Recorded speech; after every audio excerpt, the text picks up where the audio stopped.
Hello, welcome to the Afrocentric Woman. Let me turn my volume down. Give y'all a second to get in the building for those who are up late tonight.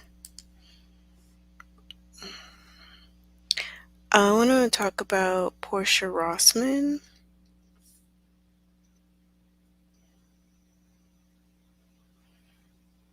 Okay.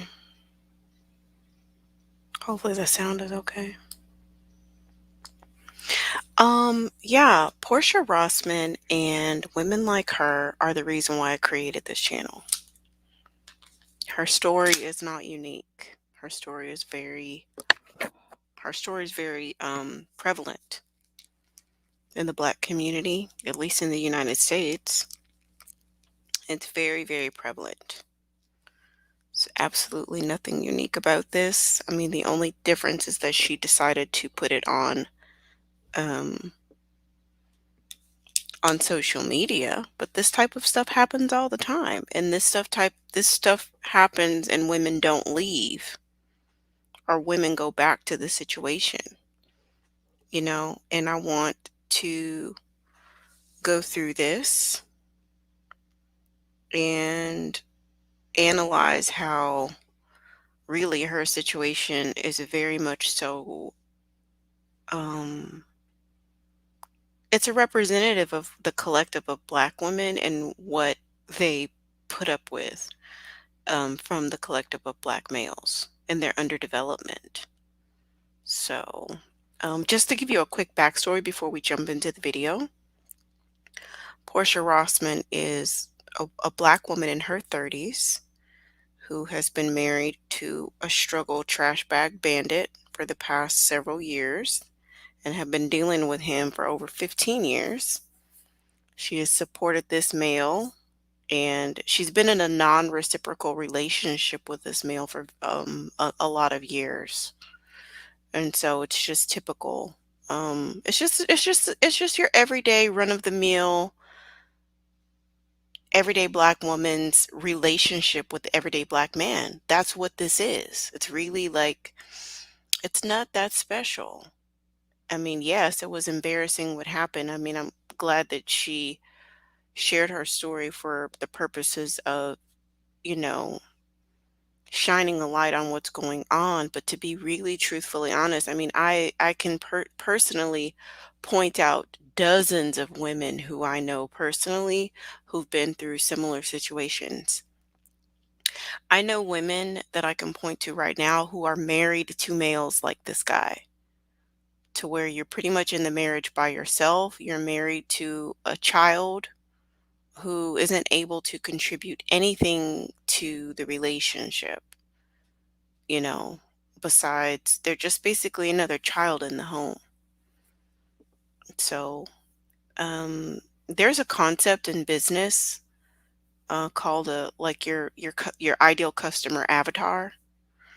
And when you are creating a business, instead of you thinking about serving a lot of people, like a big group of people, or a large demographic, instead of doing that, what you do when you create a business avatar is that you take attributes that are common in your ideal client that you are providing a service or product, a solution for, and you give this person a name.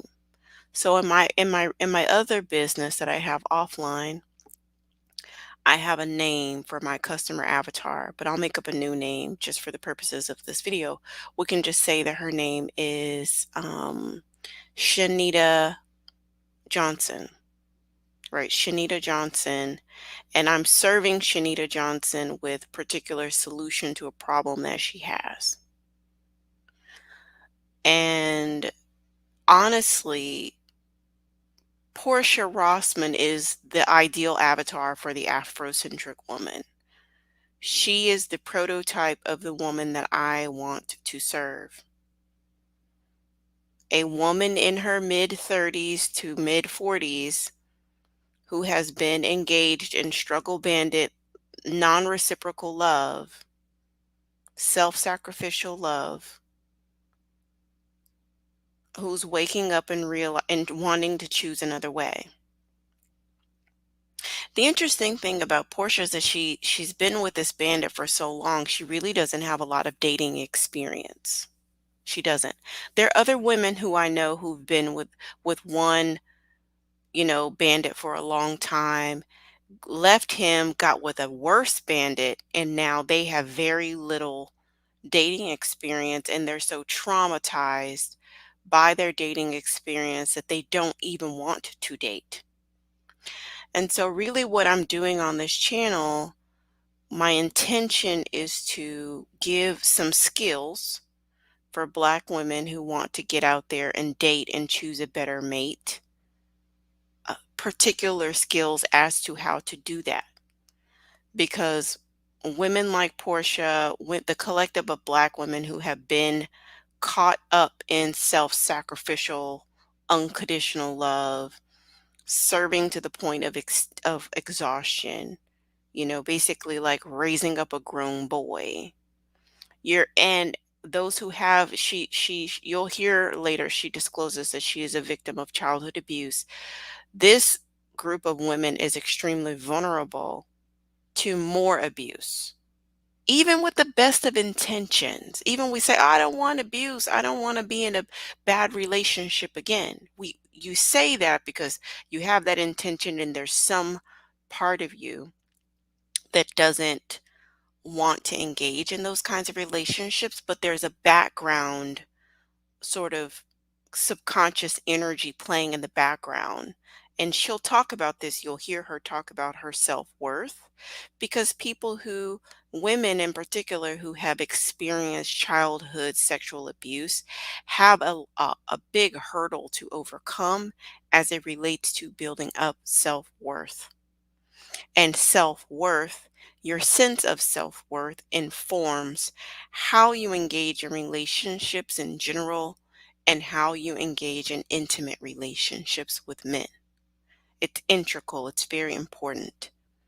So there's a few things that we're doing over here on this channel, one of which is getting the practical skills to get out there and have a better dating experience, having the skills to choose the best man for the job, practical skills to improve self-worth, self-esteem, self-confidence, learning what is healthy relationships, how to engage with them, how to deal with childhood trauma and process it in a healthy way, in a productive way that's going to help clean it up, help you feel inner resolution, help you feel inner peace with that trauma so that you can move forward in a more confident manner.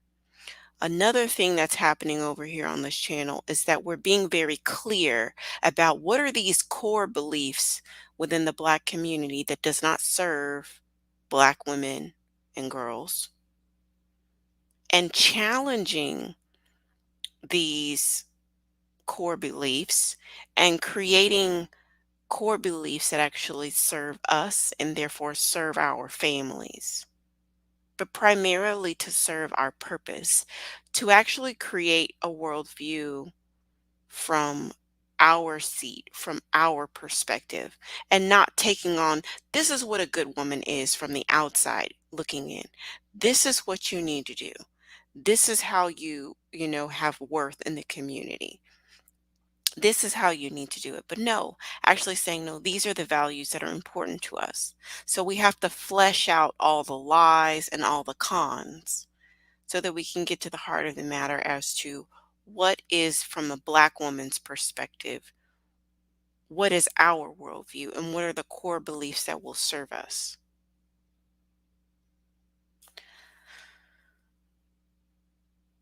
All right, let's watch. Oh, thank you, StreamYard. StreamYard. Y'all know how StreamYard be doing. Apartment after I came back home from Vegas. I had a convention in Vegas. I was gone the 2nd through the 7th. Came home to my apartment completely wiped out. My husband left. He left me my jewelry here in this room here. Um, yeah, and took everything else, including some items that belong to solely me. He also took the washer and dryer out of here. I also took the bed, took everything out of here, cut off the internet service so I can no longer work from home. And then cleared out the closet here, which I'll come to light. Cleared out the closet here and left the wedding dress in here. I'll leave that right there for him. Okay.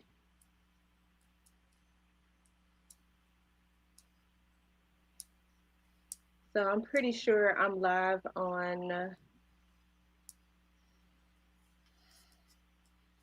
I'm trying to see. I'm pretty sure I'm live on Facebook and I'm also, okay. So I'm live on Facebook and I'm also live here on TikTok. So my name is Porsha. I'm just Porsha today. Um, I think I'm doing this video. Hey, I think I'm doing this video just because um, the video that I posted last night was like my like genuine reaction of just kind of walking in walking into your apartment. So one thing, I'm not afraid to be vulnerable, and I'm not afraid to cry in front of other people, like judgment of others. I don't know at this point.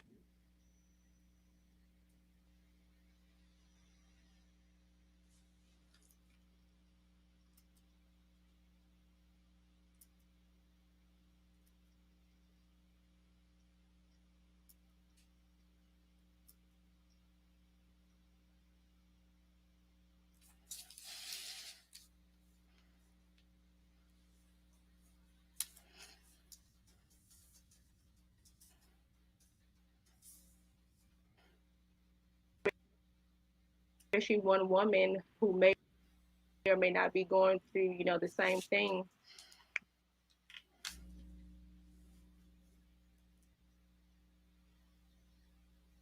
Question most people have, especially a lot of men, right? Is like, why did he leave? So people leave because they want to leave. So the first thing I'm going to So people leave because they want to leave, but yeah, there's something more there. And the primary reason that I demise that he left is because you asked him to be a man, and that's not what he signed up for. He signed up to be your son. And so when you presented the fact that you wanted to be a woman and you wanted to stop being a mother, that was something that he just couldn't handle. And so he left. That's why he left. just because Brian left doesn't make him a bad person, right? He absolutely So even in your pain, you're protecting him, which is just a part of toxic patriarchy or black male worshiping culture. He didn't protect you. He wouldn't even make sure that you had a way to provide for yourself with the internet. He didn't even want to make sure that you had appliances to wash your clothing. He didn't even want to make sure that you had a bed to lay your head on. He didn't protect you at all. He left you totally vulnerable. But here you are on the internet protecting him. This is just to show sort of like where you are on your journey of self-preserving. Because at this point, it's all about preserving yourself and healing yourself. But keep in mind, you're extending protection to someone who didn't give it to you, which is um, typical of a non reciprocal relationship where you have a codependent and a narcissist.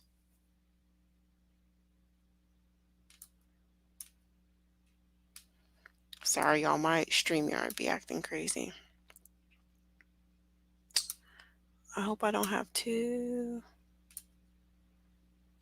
take the video off, put the video back on. absolutely has the right to leave. Like that's his absolutely has the right to leave. I personally am very cautious of the way that I do things because You know, that's kind of a loaded statement. He has the right to leave. I mean, black men don't care if they have the right or they don't have the right to abandon their families. They do it all the time. They do it all the time. So yes, being in a relationship is something of free will. You get up every morning and you decide you're going to love someone, you're going to honor them, you're going to cherish them, you're going to stay committed to them each day. But to just sort of this broad stroke of saying, "Oh, he has the right to leave whatever." Um it takes a lot of the accountability off of him. It takes a lot of the accountability off of him, and the behavior is treasonous, just to be honest. The behavior is cowardly to abandon your home like that. It's cowardly. And so you just kind of have to focus on the behavior. It isn't and I think that you're probably caught up in that I'm a bad person, I'm not a bad person, I'm a bad person, I'm not a bad person because that's narcissistic talk.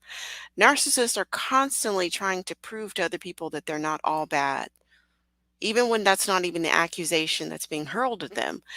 You can talk to a narcissist about a particular behavior that they're demonstrating, like, hey, when you do this, it makes me feel like this, or when you don't pay the bills, we fall behind, or when you don't go to work, we're not going to have enough to pay the bills.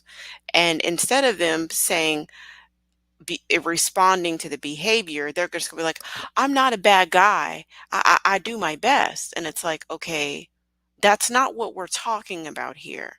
So you really need to be hip to the game of how these narcissists talk. And by her saying, "Oh, he's not a bad person," it makes me believe that he's constantly have been telling her, "Oh, I'm not a bad person," and she's attempting to um, continue to protect him. Even karma. And because, right, as a woman, I've been told when I should handle things more gracefully, or when I should be more tactful in situations, or when I should be more caring in situations. So I've been told those things, and those things have been like ingrained in me. So I'm very cautious of how I do things. Unfortunately, I didn't get that in return.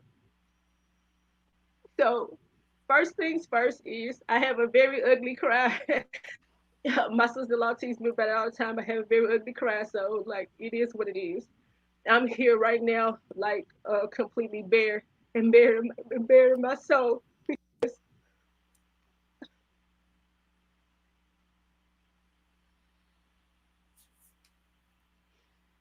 Okay, so am I stupid? Probably yes. Do I feel embarrassed and ashamed? Absolutely. Uh, were there warning signs there? Absolutely. Absolutely. Um, for some reason, my entire relationship. So I've been with Brian on and off, right? When we're on and off, right? Since we were 15 years old, we made a commitment to each other, and we got married when um, we were 29 years old. So right after I had lost my mom, he proposed to me. Have there always been one? Lost your mom and proposal to me sounds like trauma bond. It sounds like, you know, it just probably wasn't. I mean, obviously, this has been a royal waste of time. However, please take all the lessons and the blessings. I have a lot in common with her, with Portia. Really, the only difference between us is that she stayed with her struggle bandit a really long time. For me, I had a series of struggle bandits, but I wouldn't stay longer than about 6 months. And the only reason why I stayed with my child's father as long as I did was because I had a kid with him. But if there was no child, I would have left probably around the 6 month mark because by that time you really can see, oh, hey, you know what? This is a totally non reciprocal relationship. And I'm just, I'm totally unsupported. I don't have a capable partner by my side. I don't have a competent partner to do life with me and I'm really just like low key by myself and I have this hunk of flesh next to me, but he's totally useless.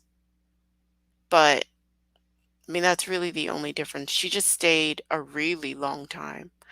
And I just, you know, can't imagine like what you need to tell yourself to stay in a situation like that. Like how you need to negotiate down and is expect hardly anything. And when we live in this toxic patriarchal society or black male worshiping culture, it's just the flesh, just the human, just the male body parts next to you is all you need.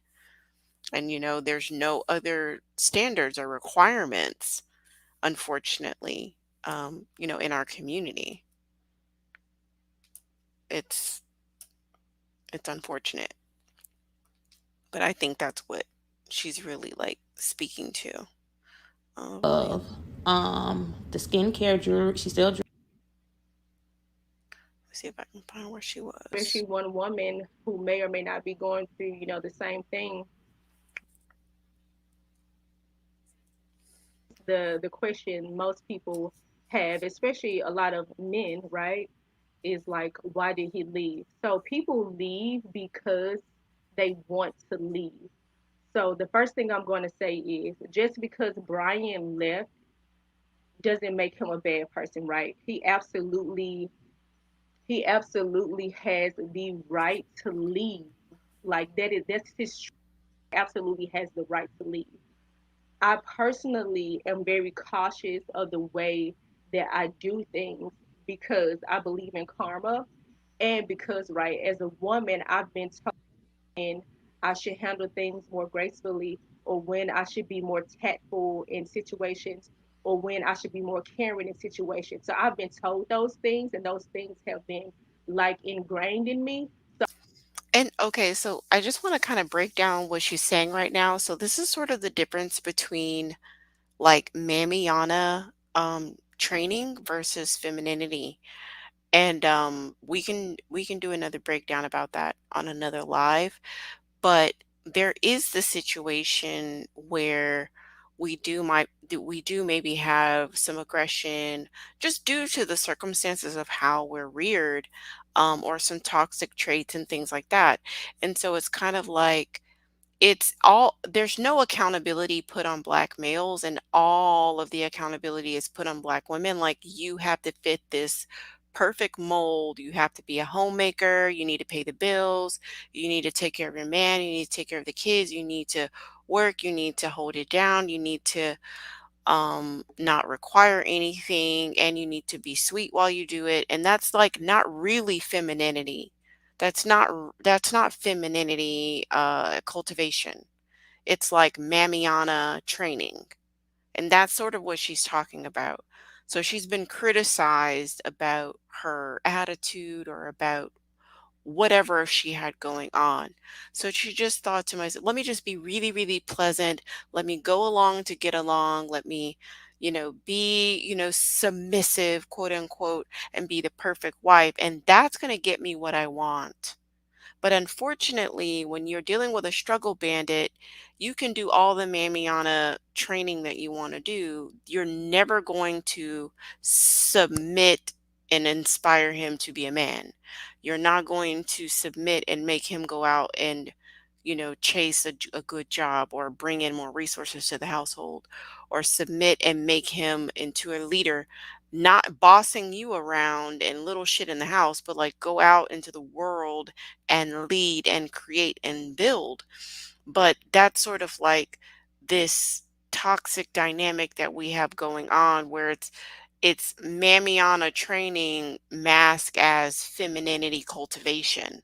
When obviously any feminine woman would never be in this situation.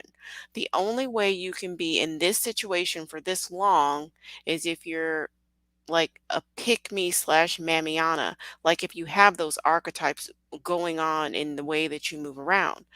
Feminine women get provisions, and feminine women rest and they create and they have protection and they attract protection and provisions. So the femininity was way turned down and not really, you know, to the forefront of what was going on. And instead, it was the mammy archetype that was actually in the forefront. And you can just hear what she's saying, you know, I did this and I did that. These are all things that he told her and other people had other societal things, probably other mammies. Probably other mammies have told her, you need to do this and you need to do that. And for your good man, you need to do this and keep your husband. And so she just kept on trying to adapt and change and submit and always be what he wanted, but it was never enough. It was never enough. Be I'm very cautious of how I do things. Unfortunately, I didn't get that in return. So first things first is I have a very ugly cry. My sister-in-law teases me about it all the time. I have a very ugly cry, so like it is what it is. I'm here right now, like completely bare and bare in my soul.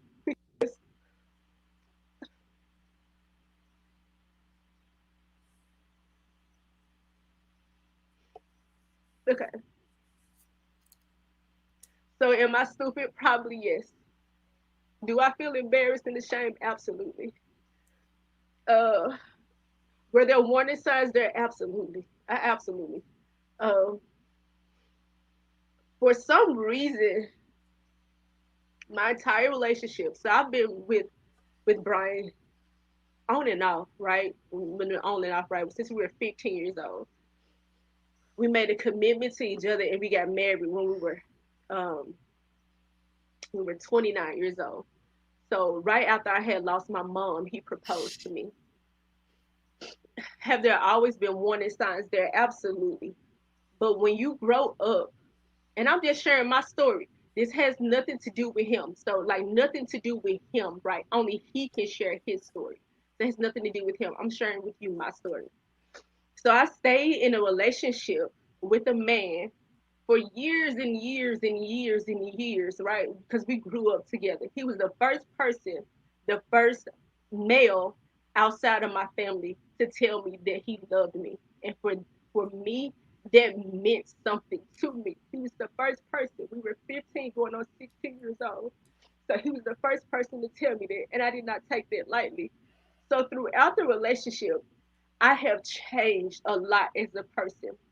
I was molested when I was a child by a family member. So my self worth has never been there. I have always gotten my self worth from being with Brian.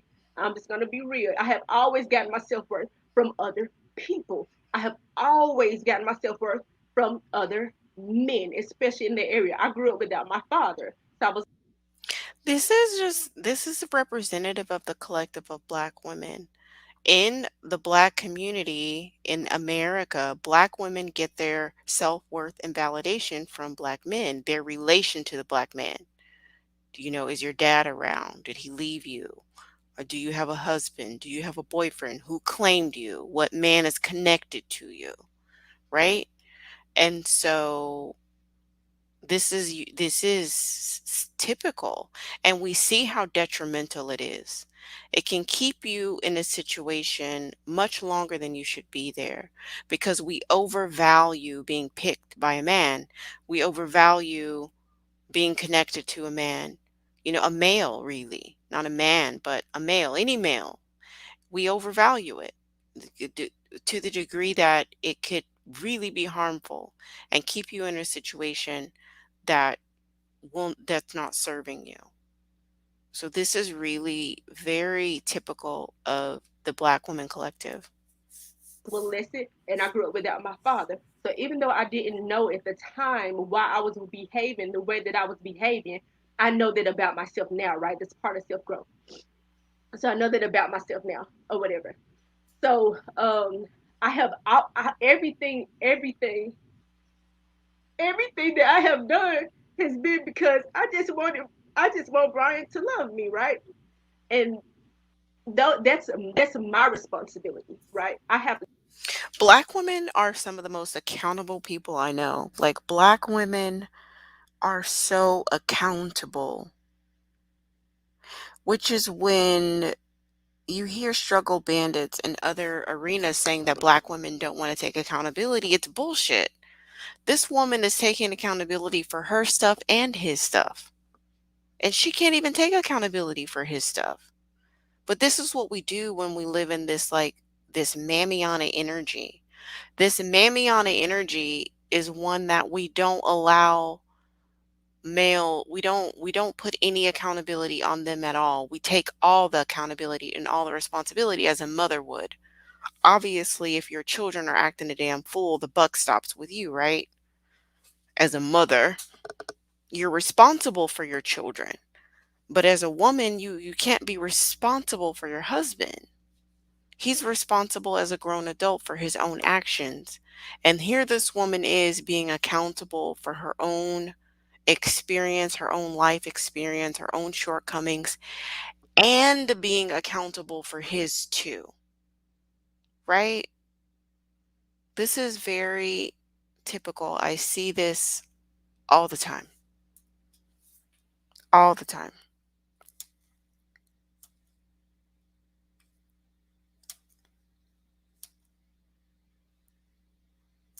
Absolutely. So everything I've done has been because I wanted to love me. Period. So when I needed to change something about myself, it was something that he didn't like. I changed that thing about myself. But when I publicly, I was. That's where we were in that place. I was happy in that time, so I shared that time with him. Um, I shared that space. Like I celebrated him. I did things, to uplift my husband, publicly or whatever, because that's the type of that's the type of things that I was looking for in return. So, um, Did you hear what she said? I loved him and I celebrated him and I was looking for that in return, and that's typical as well. It's projection, and projection works both ways. You can have positive projection and you can also have negative projection. So because you have a good heart and because you are putting your best foot forward, or you're loving someone the way you want to be loved, and you just assume you project your goodwill onto that person, and that kind of clouds your judgment and you really can't see what's happening, that this person does not share those intentions and they have no intentions of loving you in the way that you need to be loved. But because and a lot of people with codependent tendencies tend to project their heart onto others who don't have one. It's almost like the narcissist loves the codependent because the codependent is blinded by the need to be loved. The narcissist doesn't have any love to give. And they know the codependent is going to project it onto them. And they're totally manipulating the entire situation. She said, I changed this and I changed that. Anything that he wanted me to do, I just changed. And then when he was happy, I was happy. That is like ding ding ding. That's codependency. When your happiness is based off of his, that's codependency. That's what that is.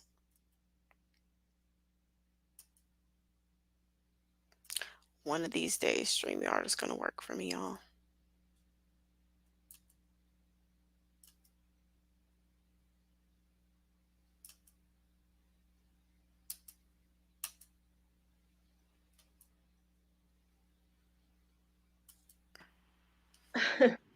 all the criticism, like you couldn't, I can tell you, most people couldn't walk 2 miles. Like, and it just kind of is what it is. So to kind of get up to this point, for me coming home to a completely empty place, right? So prior to this, I have been doing a lot of work, especially I'm gonna say within the last year and a half. And if you follow me on Facebook, you'll really see in my posts like how my posts have transitioned in a year and a half. And my goal is to be a better person so that I can be better not only for me but to the people that are in my life or whatever. So I've been doing a lot of work on myself personally. I've done self love coach training. Recently became a self love coach, and I came home yesterday. I recently became a self love coach, and that's kind of instilled some qualities in me that I didn't have at first, and I started to view things a little bit differently. So I sat on the floor one day and I told my husband, I said, "Hey, I really want to try entrepreneurship full time." No, it wasn't just about like someone smart try to say my MLM business. No, it wasn't just about their business or whatever. I had become a certified self love coach. So I sat on the floor and I told the man that was is my husband, how I felt, how my job was draining, how I felt it didn't serve any purpose. I'm a very purpose driven person. How it didn't serve any purpose, and how I really needed his support. I really wanted his support. His support was really important to me because I wasn't just doing this for me. I was doing this for the both of us. Like I'm that woman who wants to retire her husband. Like little Tabitha Brown. Like I want to be like that. So his support was very, very important to me. That's really you kind of want but I don't know. This is the conundrum that many black women find themselves in. You know, you want a man to support and provide for you, but you also want to provide for him. Like you want to be somebody you're going to have to pick a lane.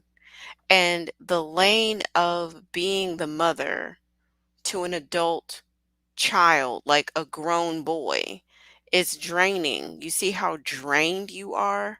It's draining. There's no room for femininity to blossom when you're constantly being a mammy and a mother to a grown child, basically an adolescent boy is who's not your counterpart. This is when he knew he was leaving you. When you sat down with him and you had this conversation and you were very focused on leaving your job and doing a business from home, he knew in his head he was leaving you. He knew that because what you're demanding of him, what you're requiring of him is that he step up and be a man. He's not going to be able to depend on your paycheck. There may be times when you're not making enough money for him to relax in his femininity. So he knew in that moment he was leaving you. He had no intention of supporting you in any way, moral support, financial support, or any of the like. Your desire to be Tabitha is worth examining because Tabitha, well, I'll do another video on her because she is a happy masculine provider. Tabitha is a happy masculine provider. But I'll tell you that most black women are not built for that. They cannot sustain that level of masculinity and provisions and domineering force. Tabitha, for whatever reason, can handle being the man of her house. But most black women, it breaks them down, makes you tired, makes you age faster. And we would really prefer to be feminine. And I would say, based off of the energy you're giving, you she probably really wants to be feminine. So being Tabitha won't keep a man. Being a Tabitha will not keep a man. There's no guarantee. And even if he's there, he may be there, physically, but he may not be really contributing anything to the household, you know. On the floor and poured my heart out to my husband and told him my plans and my vision or whatever, to be told his exact words were, the only way that I can support your dreams is for us to live separately. I'm going to tell you why that hurt me so much. Well, before you tell us why that hurt you so much, I'm telling you, when you told him that you were going to leave your job and be an entrepreneur and work from home, He knew he was leaving you because you're his mom,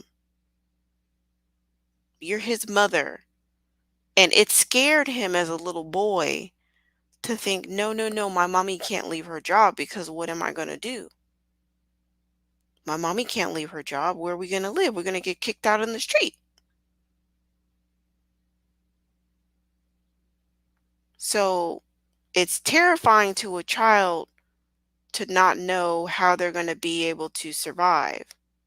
He's not a man, he's a boy in a man's body. And you've been being his mother all these years.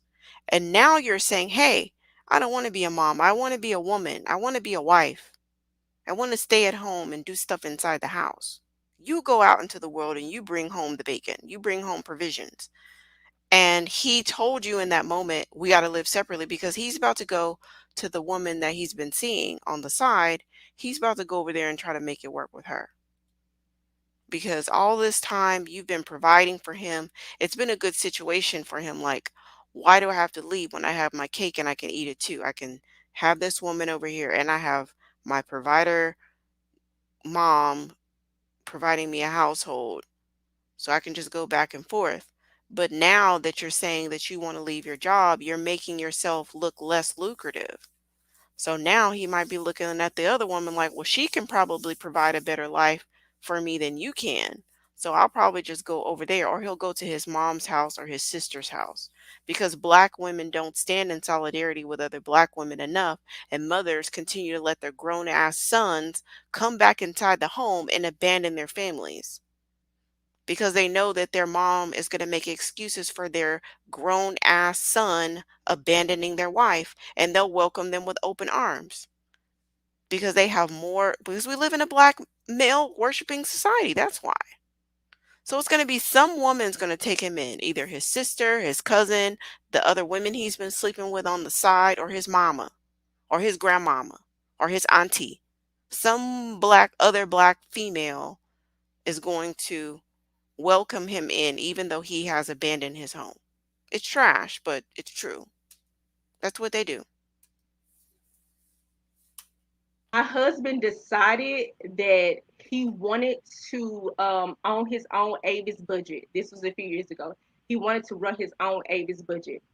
I didn't tell him any reasons why he couldn't do it. I needed him only to see the reasons why he could do it. So when he went to Avis budget, I left the employer that I was working at Avis budget. I finished graduate school, and I also worked with him full time to support his dream as his assistant manager. He brought other people in and paid people more than he paid me. That's fine because I'm working this dream and this vision with, and it's important to But it's not fine. And I think that as black women, we need to stop saying that that like tr- treatment that is not, it's not fine. That's what I'm trying to say. It's not fine. I don't, we need to stop saying that. Mistreatment is fine. It's not fine. I've dealt with struggle bandits who lack the intellect to make a business work. And that's incredibly frustrating. It's incredibly frustrating. I have to do I'll do a story time about my child's father and his failed business. But that's why I say I can relate to Portia. I understand. I really do. And a lot of times we don't want to admit that a lot of these males are not only underdeveloped emotionally, but they are also intellectually just lacking. They do not have the intellect to do a lot of things, including starting businesses and investing. You don't know how many black women I know who've lost money, letting a black underdeveloped male invest their money or put it into a sinking business because they don't have a lot of times the intellect to make it work. And not only do they not have the intellect, they're not willing to go and get the education and the training and the experience that's necessary to make something like that work you know it's really, really unfortunate, but that's basically what was happening when she's in this business, and it's going down despite all her efforts. she's trying to help him, she's trying to encourage him, and he's still failing, even though he has a full-time cheerleader and assistant that he's underpaying. He's still failing and ultimately failed. And here she is with her business, and her business is doing good. your happiness, your well being, and all this good stuff, right? So I went in the trenches with him and I worked with him. Later on, after us like not having their business anymore or whatever, because it was about 8 months and it took a toll on us. We were working 14-hour days. We were driving at least an hour away from where we were living then, and it actually got to be too much. So he left that opportunity or whatever. He went through a really big state of depression, which I didn't know at the time. He was blaming me for a lot of things. He said that I wasn't the type of assistant manager that he needed me to be. See, it's probably wasn't depression, it was probably narcissistic injury. Because when he started that business, he got to be the man, he was the manager, he got to boss people around, he got to pretend to be a high value man. You know what I'm saying? He gets, oh, he gets to pound his chest, I got a business, even though he's totally incapable and totally incompetent. And it's all cosplay. But it was feeding his narcissistic ego. And so when it failed, you're mistaking narcissistic injury for depression, because a lot of times narcissists don't experience depression the way you and I and regular people who have access to emotions, the way we experience depression. When you have access to your emotional body, narcissists experience a narcissistic injury, which has more to do with just a bruised ego and feeling very disgruntled that they failed publicly. And when you're a narcissist, that's one of the most painful things that can happen is to fail publicly. And that's why he blamed you when he should have been thanking you. A regular human would thank you for your service. They would thank you for, you know, believing in them. Thank you for your encouragement. Narcissists will blame you for their failures because he doesn't want to take responsibility for what he does, because he's a three trash bag carrying struggle dusty. That's who he is. And so he doesn't want to take responsibility for anything that's in those bags, or that's missing out of those bags. No, he would just point to you and blame you for it because they lack any level of accountability. They lack it.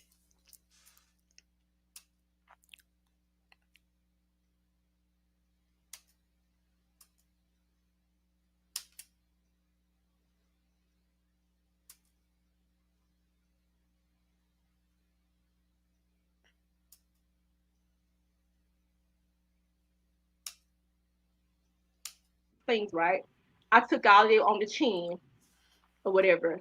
And I came back and I told him, why, while you may see these things as a failure, I admired him for taking the chance and taking the risk when it came to Avis budget. One, not a lot of people get to um live out their dream or go for opportunities like that. So I admire that. He was able to get the income and the capital, to start their business because he had to have payroll and all that good stuff. Like these are things that I admired and I verbalized to him. Like I was very, very proud of him.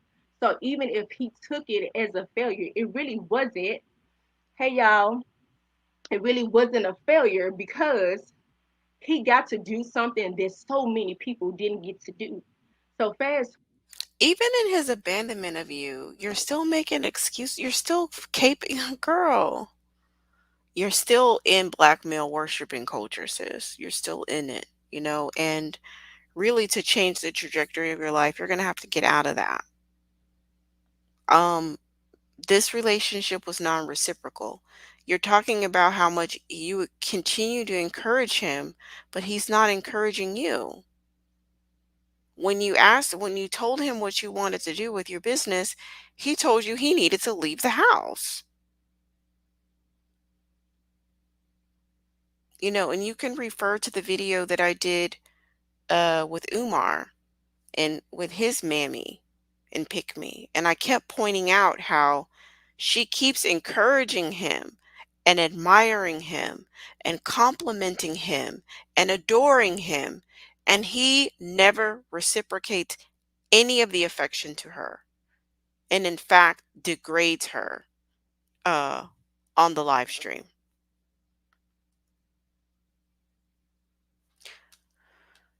Oh my goodness. I'm trying to get this video to play. To us sitting in counseling, because once he told me we had to live separately in order for him to support my dreams, we had to live separately. I was like, well, maybe we need to go to counseling. We've been to counseling a few times. Maybe we need to go to counseling.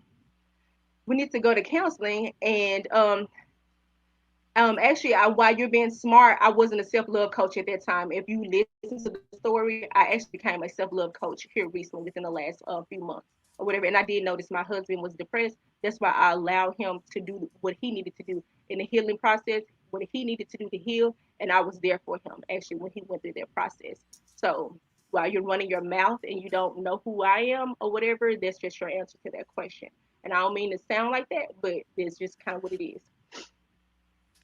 You know how black women always be like, my husband, my husband, my husband. She's still on here. I supported my husband. She has a lot of pride in that. She has a lot of pride in supporting my husband, my husband. And it's like, you didn't even have a husband, ma'am. You had a grown son. But I mean, I have women in my life today as we speak who have a three trash bag carrying struggle dusty that plays PS3 or whatever the latest, I don't know which one it is, that just sits up and plays video games and don't do shit around the house. And she'll come out, my husband. She'll do the same thing this lady's doing, my husband.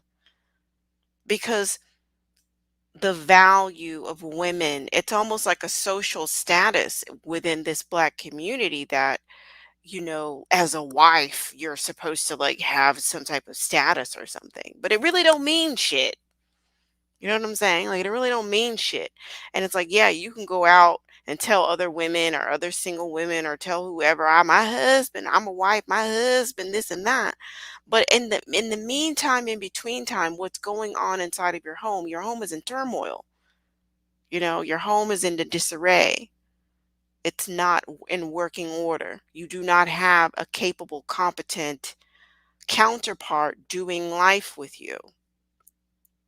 You're really single with a human neck, like with a pound of flesh, a load of flesh next to you that's really just mooching off of your vitality. That's what you have.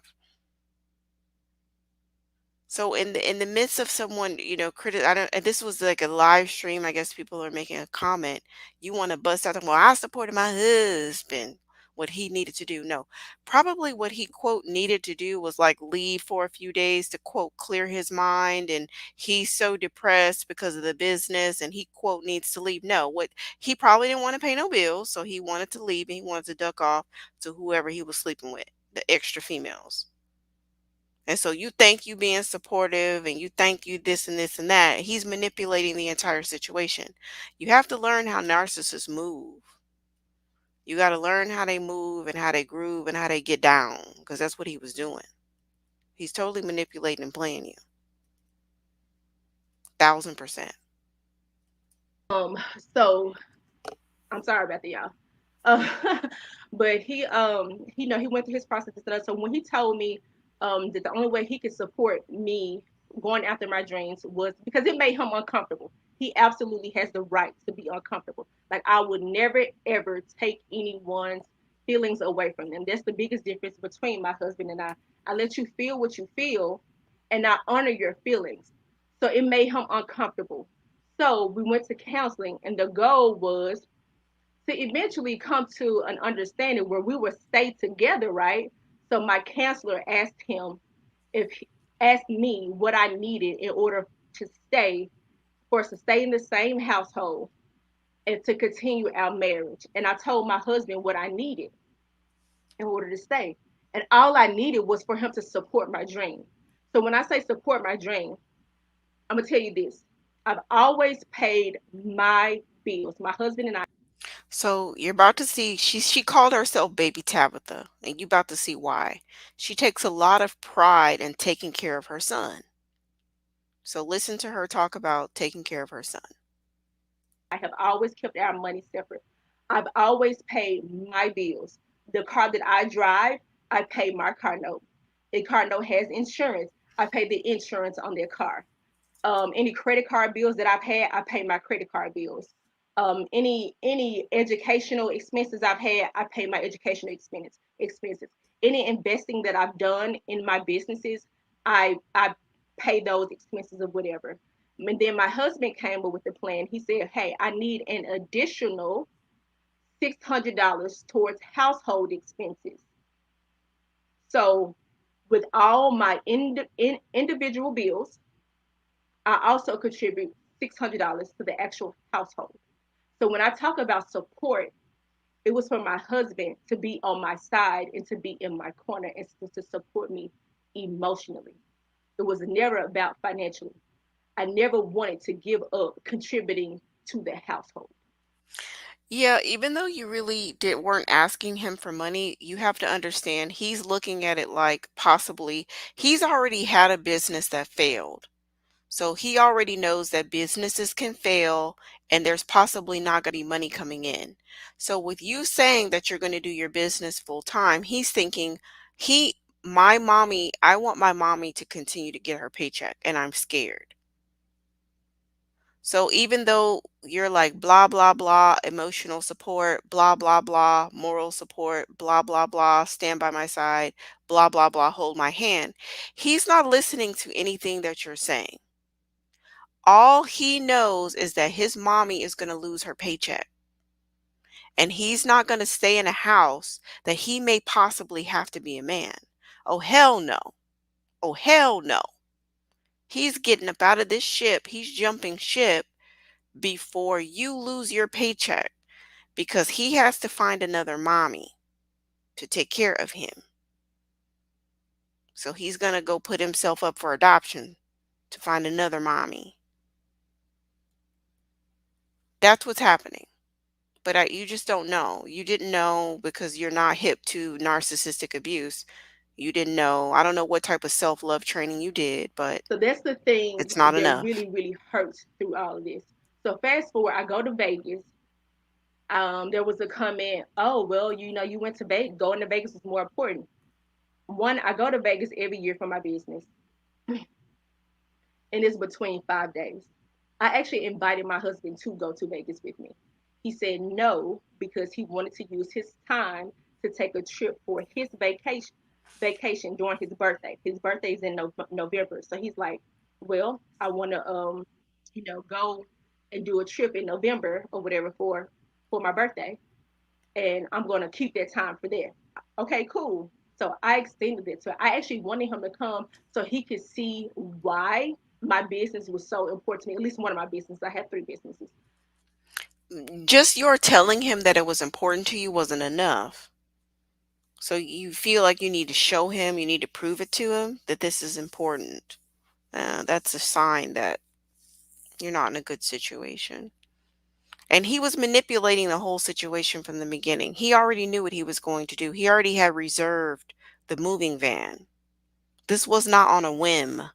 He's been planning this from since the moment you sat down on that floor and told him that you was going to quit your job. He already knew he was going to leave. Now, I would say that if you say that you made changes in yourself and you started to do the self-love stuff and you started to try to improve yourself and you weren't, catering to him as much and bending to his whims and, nursing him at your boob and all of that, that made him nervous that he was may possibly lose his mother. But if you solidified the fact that he was going to lose his mom when you told him that you were thinking about leaving your job and staying and doing your business inside the home.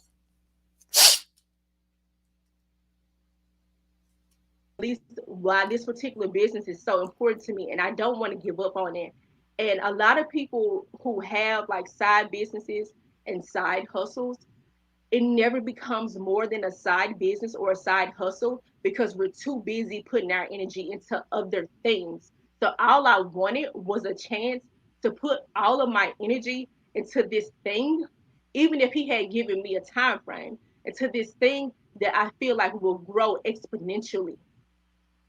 It will be a foundation like to generational wealth for us. So all I needed was some time and support. And that's all I. Do y'all see what's happening here? So, this is the thing. Black men want you to submit to what? She's the one who's creating the vision for the family. She's really in the masculine role completely. Completely.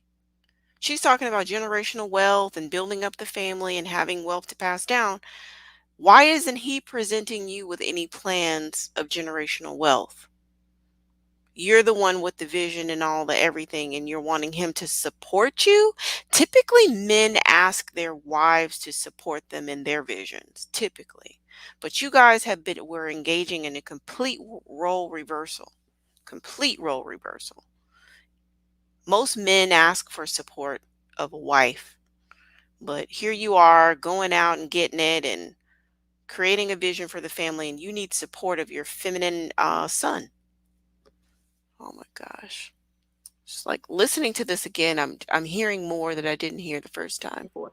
I was never asking to escape my responsibilities.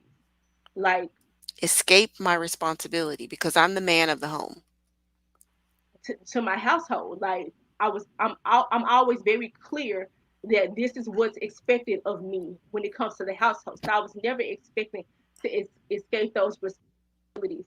So when I was in Vegas, there was communication in Vegas, but then all of a sudden the communication stopped. And I was like, we weren't fighting or anything. Like, I don't understand, like, why or whatever. And the thing that gets me the most is like in my spirit, I know he stole my ring or whatever. Help me look for the ring. And he knows that he has the ring. Help me look for the ring, knows that he have it or whatever. But when I walked into that apartment, and I saw that everything was gone. I was expecting to see him sit on the couch. I don't care what anybody thinks about me. I think you do care about what people think about you because you are responding to some mammies, you know, comments. And he stole the wedding ring because he already knew he wasn't going to move forward with anything. And he knew he was about to bail, you know? He knew he was going to bail. Just typical manipulative narcissistic bullshit.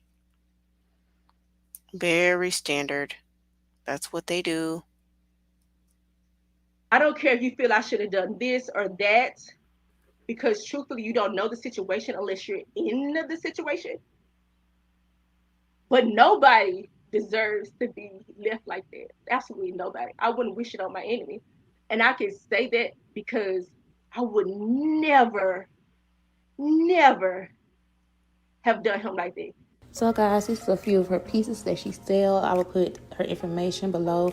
Talking about her Facebook and her TikTok. I might say Instagram before. If I did, I'm sorry. It's TikTok. I'll put it. So just thinking about. They don't deserve your time, your energy. They don't deserve any of you. And it's okay to walk away. Sorry guys. I went back on the shade room and I saw the husband want to tell his side of the story, so I decided to throw it in here. You may have to pause. Yeah, we don't need to talk about that. I think there might have been more. I think there might have been more to her video. Let me see. I'm gonna see who I got that from. I don't remember who I got that video from, but I'll go back and I'll find out who I got it from and I'll link her channel. I think it's like something about the truth, 2 cents in the truth or something. I'll link her channel in the description of this video.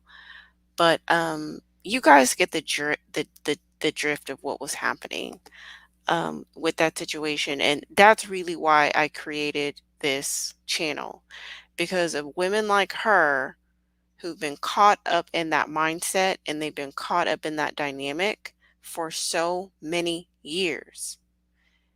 That, in addition to the childhood trauma, and to then now to leave the situation, Now what? Now what?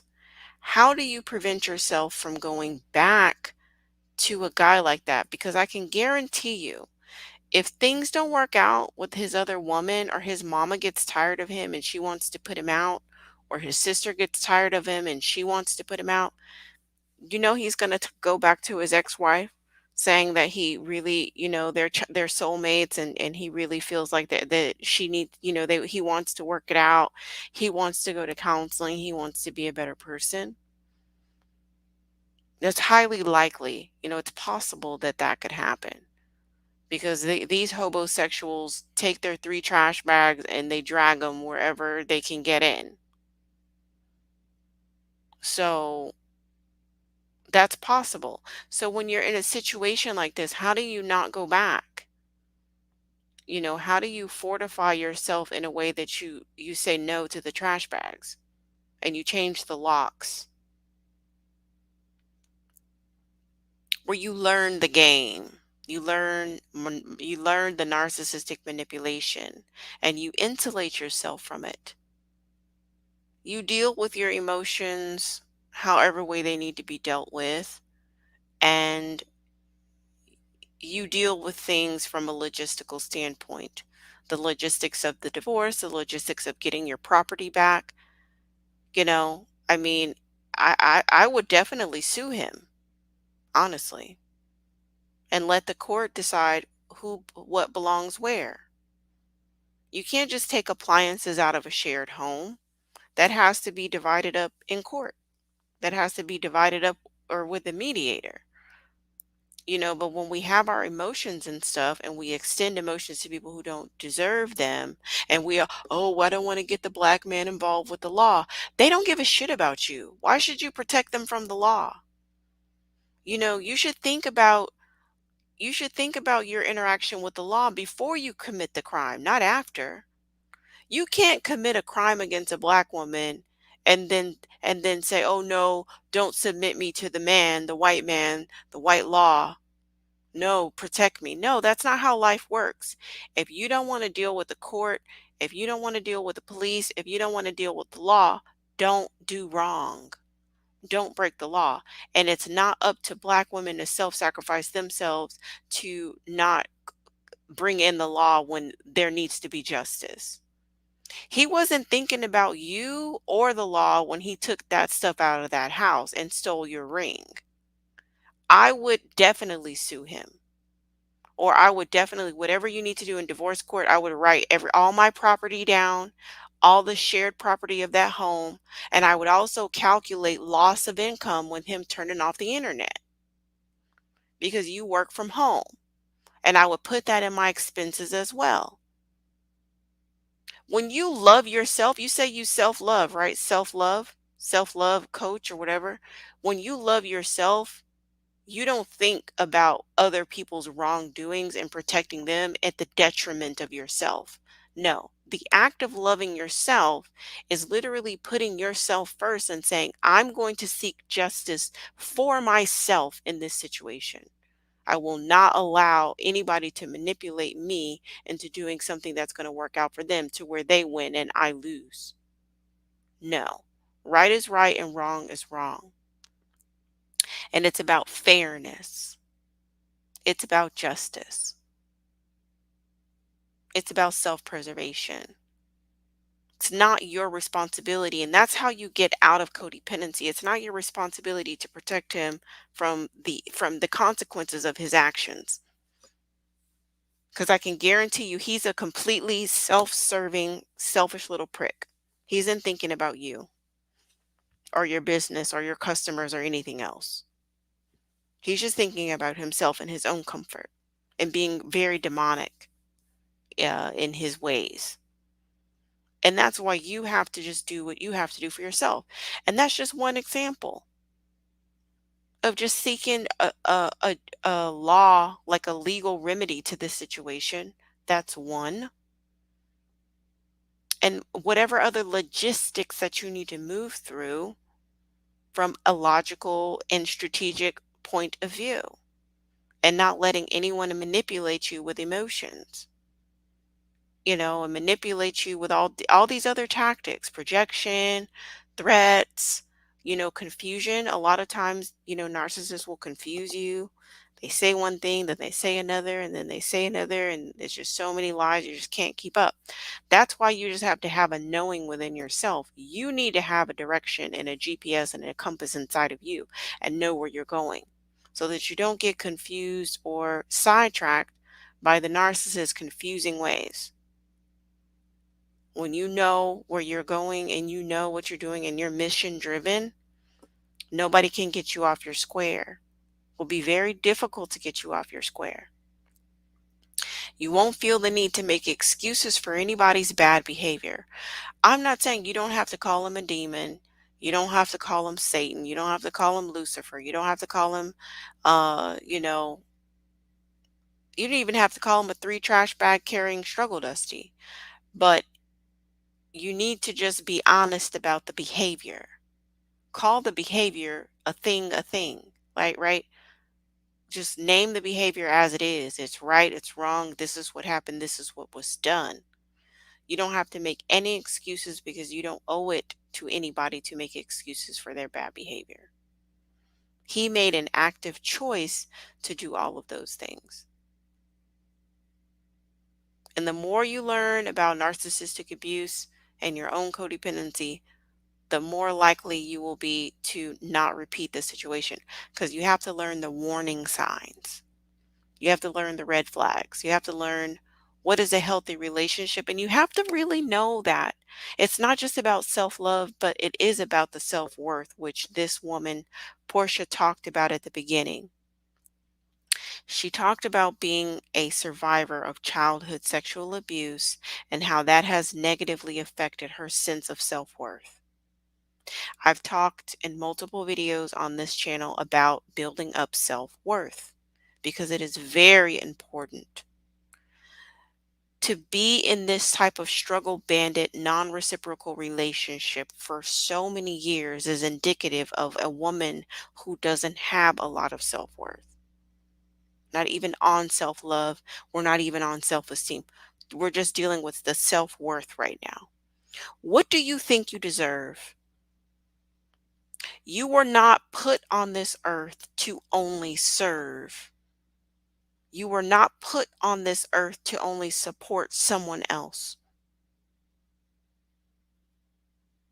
And, you're breaking away from serving it. Like, in other words, you deserve to be loved irrespective, like not actually actively serving anyone just because of who you are, the follicles on your hair, the twinkle in your eye, the cadence in your voice, the sway in your hips, the essence of your skin, the heart that's inside of you.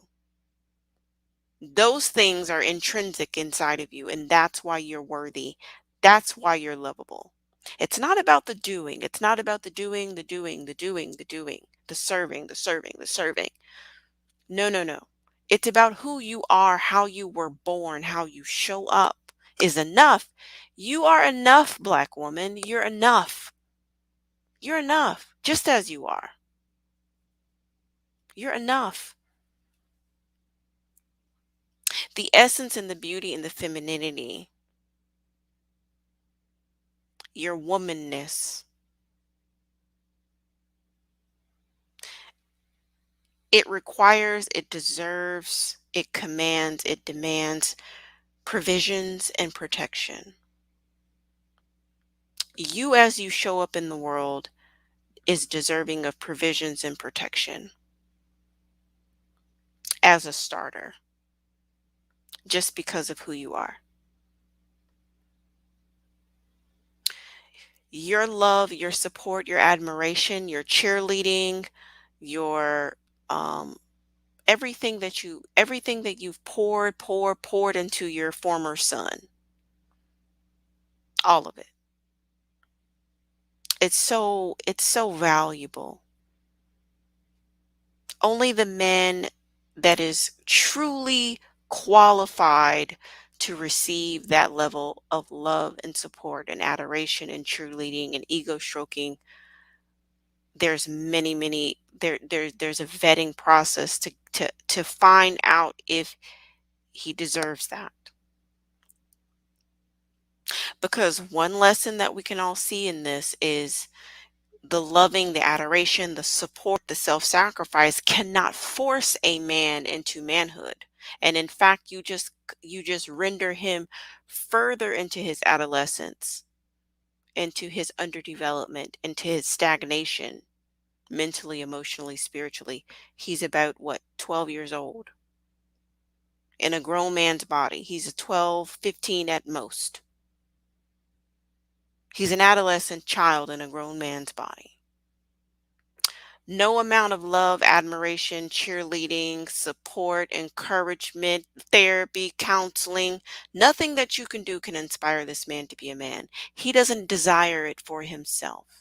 And in the midst of embarrassing his wife, he can't even take accountability at the end of the day. He still blames you and lies and deflects and makes up a bunch of bullshit because it ain't in him. He lacks character. He never deserved anything you ever gave him. So it's time to clean all of this up. This is the woman that I want to serve. Women like Porsha. These are the women that I want to connect with.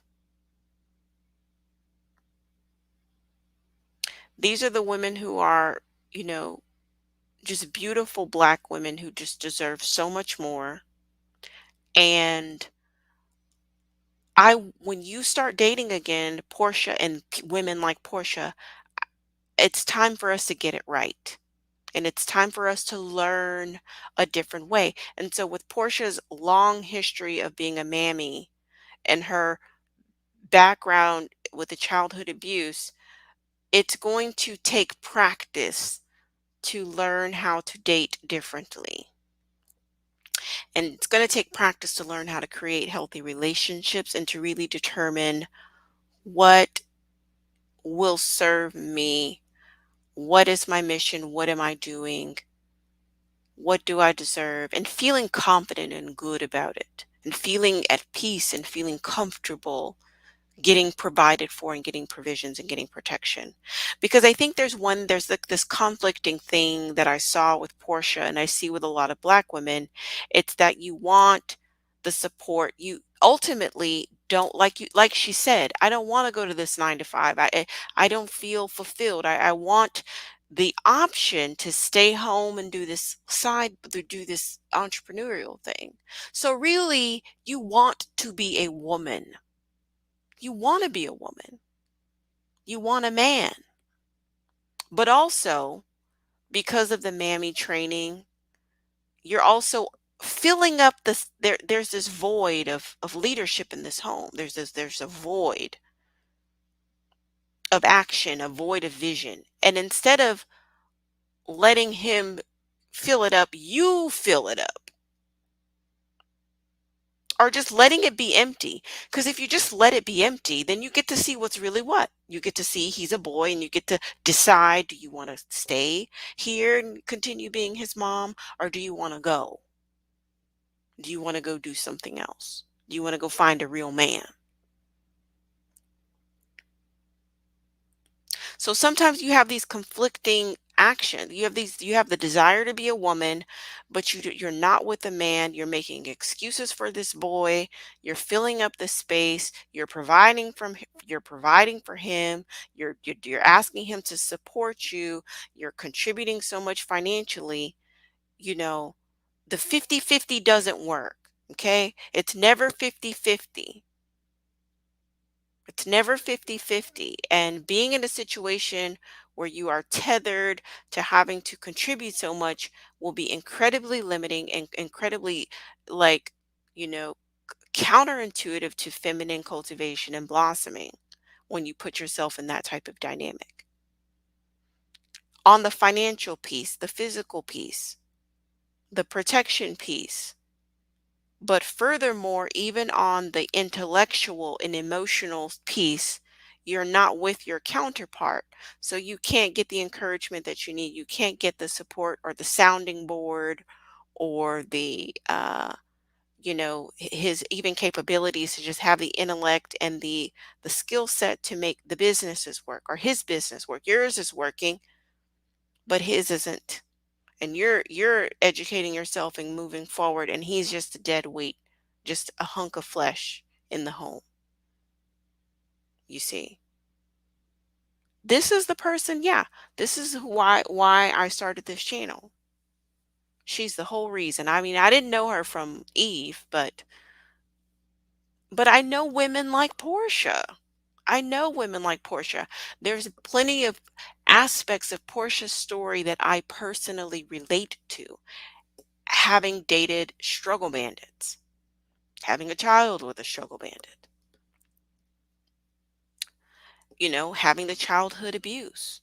There's lots of aspects of Portia's story that I relate to. And, doing things different late in the game of life, it's better late than never.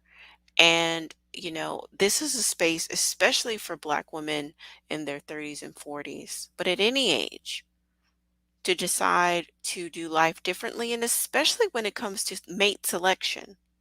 Because, yeah, we can talk about level up dating and level up luxury, this and that, and going out. But really, what's happening is mate selection. Really what's happening is putting yourself in a position to find a mate that is going to be a protector and a provider and a protector. Well, how are you going to find them? Well, you got to date them. Well, how are you going to date them? Well, that's what we talk about on this channel. That's what we talk about. Among other things, we talk about other things, but that's one of the main things we talk about is dating. And it's not this trivial, meaningless, it don't matter thing. No, it's very important. It's very important because our ignorance and our lack of experience and our lack of counseling and not counseling in the sense of therapist, but a counseling in the sense of like older, wiser women counseling with us and molding us and guiding us through the vetting process, through the courtship process. Many of us were just thrown to the wolves and made to fend for ourselves. And so we ended up with struggle bandits. How do you break the cycle? How do you stop doing that? How do you actually find a man that's going to provide and protect you, provide for you and protect you? That's going to be a leader in the home, that's going to have a vision, that's going to be self-motivated, self-made, smart, resourceful, a problem solver. How do you find them? How do you get them? How do you hook them? How do you keep them? Where are these kinds of men? And how do we, sort of evaluate our, view of what it is that we're looking for to make sure what we're looking for is in alignment with ultimately what we're trying to do in life? Because it isn't one of those situations where you have this vision of what you want in your family and life, and you just slap any man into the picture, boom, you ride off into the sunset, and you have your like white picket fence and you live happily ever after. No. And Portia is proof of that. No, you can't just marry whoever and just, you know, and no, that's not how it works. You need a solid you need at least the good character traits and the foundation in the other person to be able to make it work, to be able to um, have that counterpart that's actually going to be a viable partner for a relationship, to where you will actually be with someone who's equally yoked with you. Someone who, in your absence, will be able to solve problems and not just sit there twiddling their thumbs waiting for you to come and do it. And then when all else fails, blaming you. The codependency is another thing. Maybe we can talk more about that online. In other videos. Maybe we could talk about that more in other videos because we have to clean that up. We have to clean up the codependency because the natural partner for a codependent is a narcissist. It's a natural partner for a codependent. So we can't get our self-worth from a man. We can't get our self-worth from what other people say. We can't take so much pride in providing for a man We can't take so much pride in my husband and my husband and my husband. That's a recipe for a non-reciprocal relationship.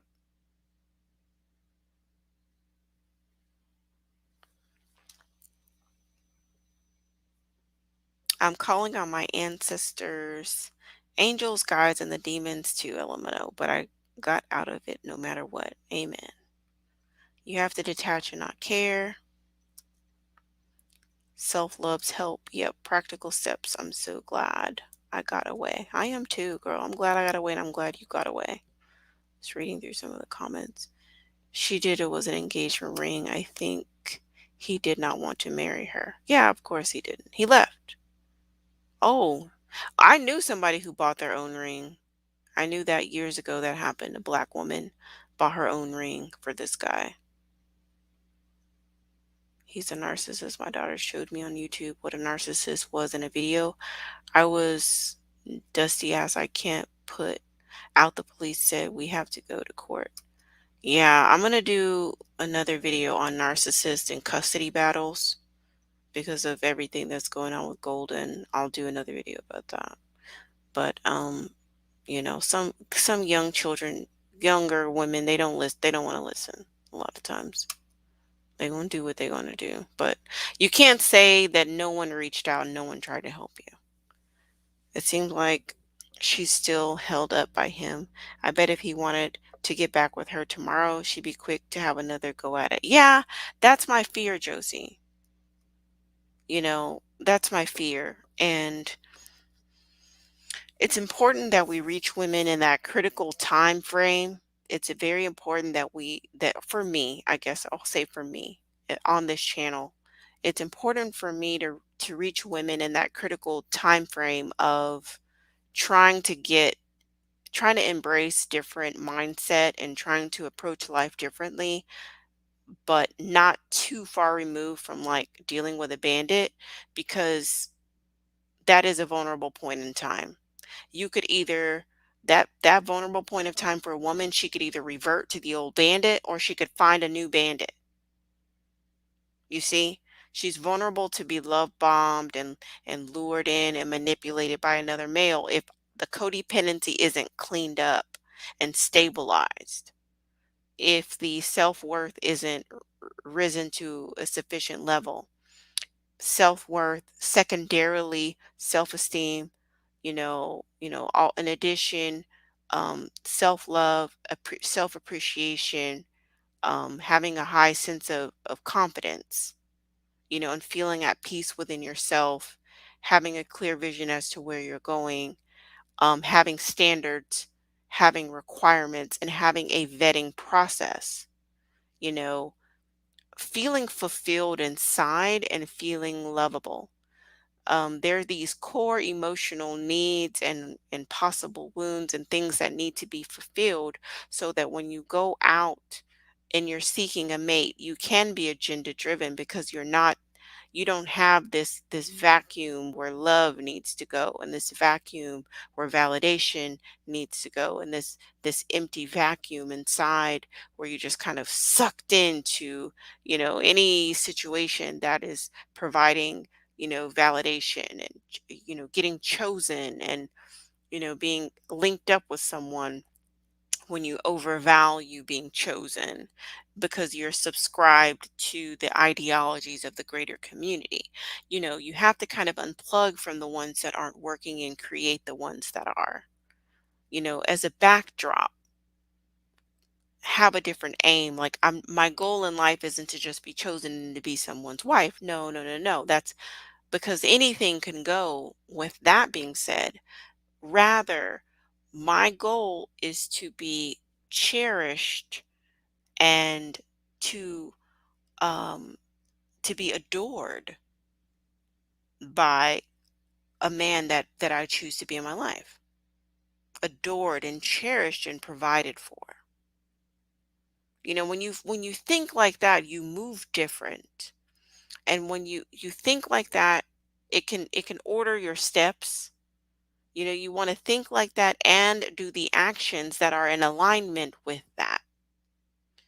So when you're coming into a situation like that where you're going to be new to dating after being with a struggle bandit for many, many, many, many, many years, you have to think like, what kind of food do I like? Where do I like to go? Where do I like to be where do I like to travel? If you always being the one paying, you always the one paying.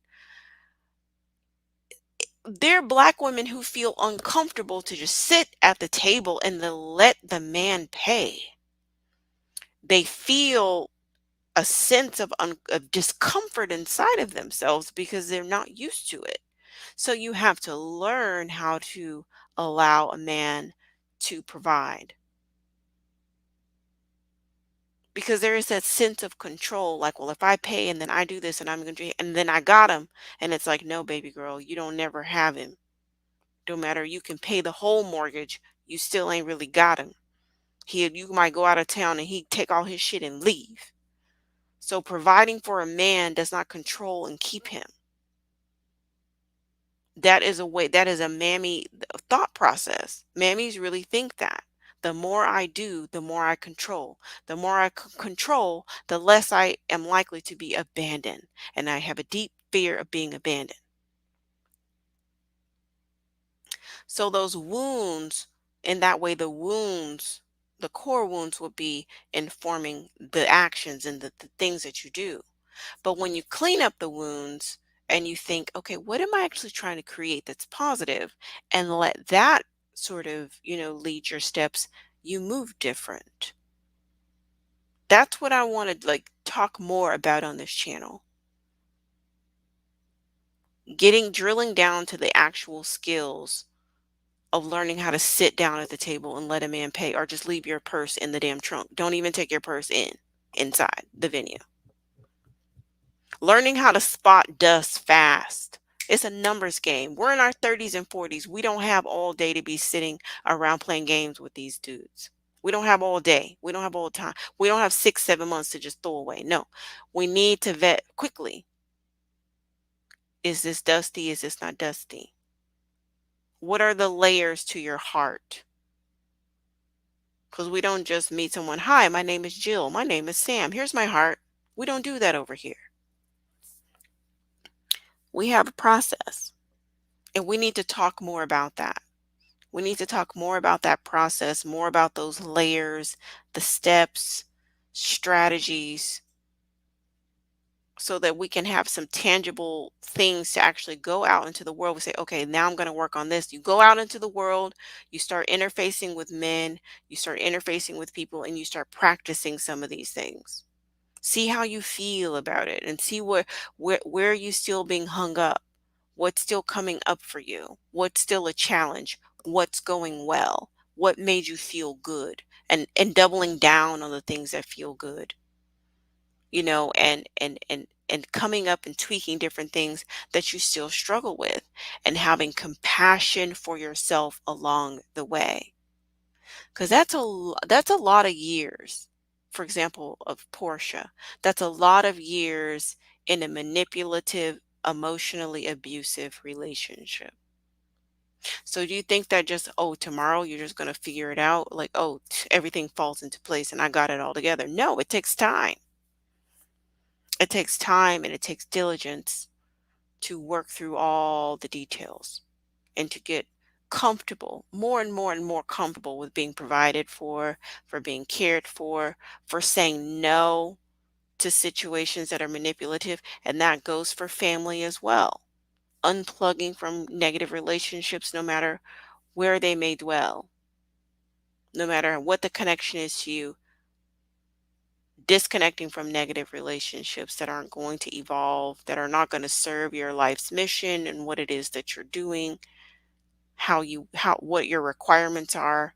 If they're not able to meet those requirements and standards, every relationship filters through the same uh requirements and standards, base level. And if they can't pass the test, like, you can't call me out my name, that might be a standard. You have to refer to me respectfully. That might be a standard of yours. You might have a cousin or a sibling or a parent that just can't respect that, and every other time they're getting mad at you or upset or whatever, they're calling you out of your name. So then you get to the point where you have to say, is this really my standard, or does my cousin get a pass, or does my sister get a pass? Or no, if you can't respect the boundary, if you can't respect my requirement that you cannot call me out my name, you must speak with me with respect. If you can't do it, then I'm not going to interact with you. Because I can tell you, if you can't stand up to your family, you can't 9 times out of 10 stand up to a man. It has to be across the board. The standards cannot, oh, I got standards for this person, but none for that person. And I have boundaries with this person, but no boundaries with that person. No, everybody needs to have, but you need to have boundaries, period. That the boundaries are connected to you. The boundaries aren't connected to the other person. So it doesn't matter who it is. You have your boundaries, you have your standards, you have your requirements. Those are some of the things that we're going to be talking about more on this channel. That's why I created this. I know your channel is woman centered, but any suggestion from a woman's point of view for a man who meets a woman that is damaged, but he is not looking to take advantage of her? A woman who's damaged.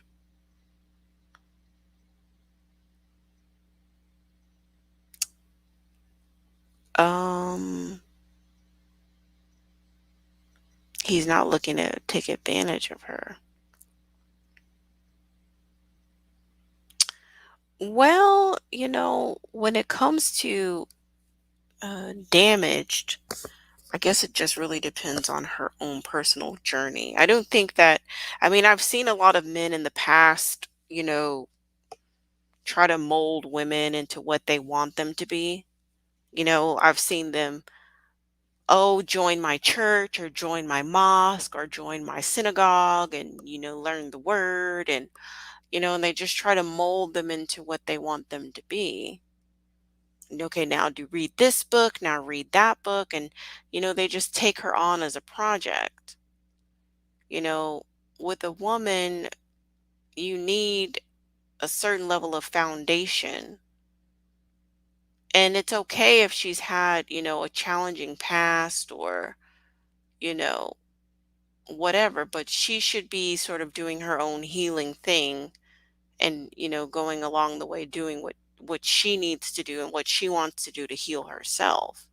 But I don't think I would find someone damaged and try and, you know, make her what I want her to be. Really just be yourself, protect and provide. I mean, that's really like the man's role, to protect and provide. So, but you have to like be inspired to do it. So there has to be something about that woman that inspires you to provide and protect for her. And if you're not inspired to provide and protect for her, leave her alone. Don't waste her time. What books or videos have you found helpful with reprogramming after toxic relationship? What books? There's a book called Taming Your Outer Child. I'll put it in the chat box. Taming Your Outer Child by Susan Anderson. This is a great book on inner child work after a toxic relationship. Um, I would say Dr. Romani was helpful. She has a lot of videos on narcissistic abuse. Dr. Romani. I think that's how you spell it. She has a lot of information on narcissistic abuse. So I find that to be very helpful with learning what you need to do because you have to learn the difference between being in a relationship with a human being who has access to their emotions versus being in a one-sided relationship when you're with a narcissist. So watching some of her videos helped me. Oh, let me see. Okay, great topics. Discovering what narcissists are could anger her enough to make a change because right now she's numb. I don't know. Yeah, I don't know if she's numb or what, but yeah, she's gonna have to come into that understanding. Just don't get stuck in the narcissistic abuse like loophole, because some people really over identify with being a victim. So be a victim for only as long as you need to be one, and then get out of that as quickly as possible and go into survivor. Because I've seen so many people get stuck in the narcissistic abuse community, like, and they don't actually get out there and try to create healthy relationships. They're so traumatized, that they just continuously trauma bond inside the narcissistic abuse community, talking about, abusive situations, but not for the purposes of learning and adapting, but just for the purposes of just having a story to tell. So it's the same like with a divestment thing. Like, yeah, process all your pain from Blackistan, but get out of that as quickly as possible so that you can start creating the life that you want. Blackistan's horrible and Blackistan this and Blackistan they can't and Blackistan, and it's like, okay, well, get out of that and go create the world that you want. Start living your life. Start having fun. Start doing the things that you've always wanted to do, visiting the places that you want to visit, creating the type of relationships that you want. So with either of those, they serve a purpose, but to be moved through, not to stay there, not to be stagnated. You're welcome, Sophia. You're welcome. So it's getting late. I'm going to go to bed. Thank y'all for tuning in. I really appreciate you all. If you haven't, please like, share, and subscribe. Peace and love. If there's any questions I didn't get to, feel free to hit up my Instagram DM. All right. Peace.